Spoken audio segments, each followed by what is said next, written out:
که ډاکټر علي دومره تکړه وي نو را دې شي او له موږ سره دې مناظره وکړي. له دې امله چې هغه دا خبره کړې ده نو اوس ولې تښتي یا ولې ځان غړوي؟ ښاغلیه تاسو خپله پوښتنه وکړه، اوس مهرباني وکړه چوپ شه. که تاسو مناظره نه غوښته نو بیا مو پاکستاني عالمانو ته ولې چلنج ورکړ؟ ښاغلیه ستاسو پوښتنه خلاصه شوه، ولې مداخله کوئ؟ آیا دا مناظره ده؟ وروره ته به چپ شې؟ وروره د ده مایک بند کړه. که په اردو نه پوهیږې تاسو اصول نه مراعت کوئ. ما په مینه ځواب درکوم او تاسو مداخله کوئ. زه له تاسو سره څه مناظره وکړم؟ آیا زه احمق یم؟ خلک وایي چې ډاکټران باید له تکړه او پیاوړو سړیو سره مناظره وکړي. آیا یو بالغ سړی کله له ماشوم سره مناظره کوي؟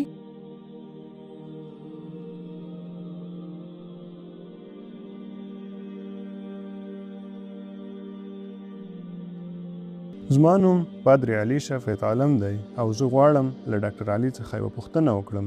ډاکټر علي په کراچۍ کې یو کوچنی ماشوم درلود، یو عیسوي ماشوم. ډاکټر علي وویل چې د عیسوي عالمانو له منځه د یو تکړه سړی راشي او له ما سره د مناظره وکړي او هغه یو شرط هم ایښی و، تر ټولو لومړی هغه باید د 100,000 خلکو په غونډه کې وینا کړې وي. نو زه غواړم ډاکټر علي ته ووایم چې په پاکستان کې داسې هیڅ اسلامي عالم نشته چې په داسې یو 100,000 غونډه کې وینا کړې وي یا یې پر مذهبي مسایلو مناظره کړې وي. نو ډاکټر علي هلته دا خبره کړې وه. نو زه شخصا دا د عیسوي عالمانو په حق یو غیر اخلاقي خبره ګڼم.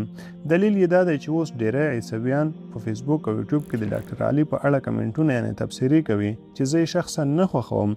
دوی وایي که ډاکټر علي دومره تکړه وي نو را دې شي او له موږ سره د مناظره وکړي. له دې امله چې هغه دا خبره کړې ده نو اوس ولې تښتي یا ولې ځان غړوي؟ نو له ډاکټر علي څخه زما پوښتنه دا ده چې که تاسو مناظره نه غوښته نو بیا مو پاکستاني عالمانو ته ولې چلنج ورکړ؟ ډاکټر علي ستاسو ډیره مننه. ښاغلیه تاسو خپله پوښتنه وکړه، اوس مهرباني وکړه چوپ شه. نو زه غواړم ډاکټر علي ته ووایم چې په پاکستان کې داسې هیڅ اسلامي عالم نشته چې د 100,000 خلکو په غونډه کې وینا کړې وي یا یې پر مذهبي مسایلو مناظره کړې وي. آیا هغه سم وایي که غلط؟ ښاغلیه زه د مذهبي مسایلو په اړه خبرې کوم. ښاغلیه ستاسو پوښتنه خلاصه شوه، ولې مداخله کوئ؟ آیا دا مناظره ده؟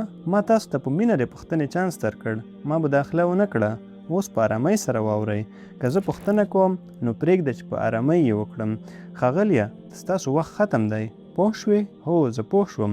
ما دا د مذهبونو د پرتلنې یعنې تقابل ادیان له مخې وویل. دلته دا غونډه څومره لویه ده؟ آیا دا له 100,000 څخه زیاته ده؟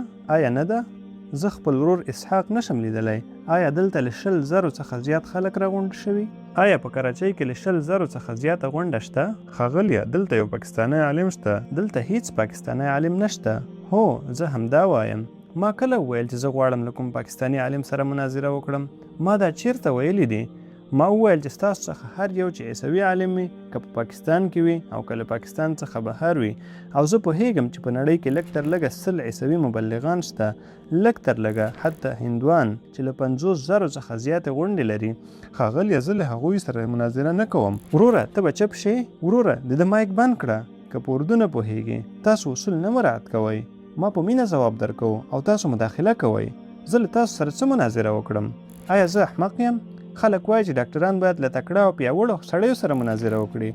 آیا یو بالغ سړی کله له ماشوم سره مناظره کوي؟ ما په لومړۍ پوښتنه کې څه ځواب ورکړ؟ هغه له درنو او مشهورو خلکو سره مناظره کوي.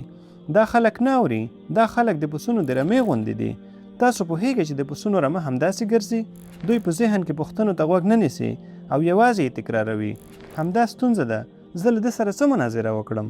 آیا زه احمق یم؟ زه ولې غږیږم؟ ما ولې چلنج ورکړی دی؟ تاسو وایاست چې په یوټیوب کې ډیرو خلکو ذاکر نایک ته ځوابونه ورکړي دي.